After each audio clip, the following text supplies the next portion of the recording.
గురువుగారు మకర రాశి జనవరి నెల ఎలా ఉండిపోతుందండి? తప్పకుండా అమ్మా. జనవరి అంటే సంక్రాంతి కాబట్టి రవి మకరంలోకి వచ్చేటువంటి పర్వదినం. అనగా రవి శని తండ్రి కొడుకులు బద్ధ శత్రువులు. అటువంటి రవి శని ఇంట్లో అడుగు పెడుతుంటే ఆయనకు చాలా పండగ.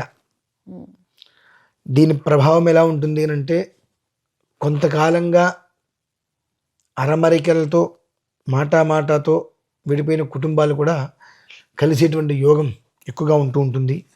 మనం పూర్వం పితృదోషం అని కాస్త మనం ఒక విషయం గురించి చెప్పుకున్నాము.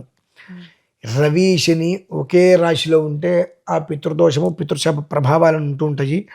అటువంటివి ఏవైనా ఉన్నప్పుడు కుటుంబాలు విడిపోతూ ఉంటాయి. ఈ మకర సంక్రాంతి ఇలాంటి వచ్చినప్పుడు ఈశ్వర అనుగ్రహం వలన సంక్రమణము అంటేనే కలిసి ఉండేటువంటిది కనుక ఆ లగ్న స్థితి ప్రభావం కలిసి ఉన్నప్పుడు ఇంట్లో మేళతాళాలతో పండగలు ఏదైనా జరిగే అవకాశం ఉంటుంది, శుభకార్యాలు జరిగే అవకాశం ఉంటుంది. కాబట్టి ఇంటికి నలుగురు రావటం వెళ్ళటం అనేటువంటిది కోలాహలంగా ఉంటుంది. కాబట్టి ఎట్టుంచెడు చూసినా డిసెంబర్ నెల కావచ్చు, జనవరి నెల కావచ్చు, మకర రాశి వాళ్ళకి మాత్రం కాస్త బాగుంది, బాగానే ఉంది, బాగుంటుంది అనేటువంటిది మనం గట్టిగానే చెప్పవచ్చు. ఇబ్బంది ఏమీ లేదు.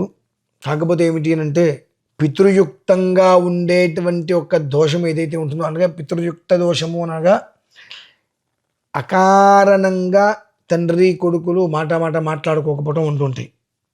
మూడో వ్యక్తి కారణం కావచ్చు, ఇంకోటి కావచ్చు.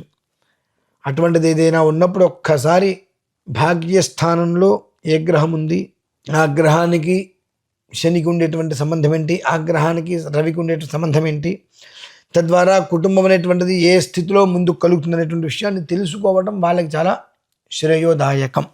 అదమ్మ విషయం.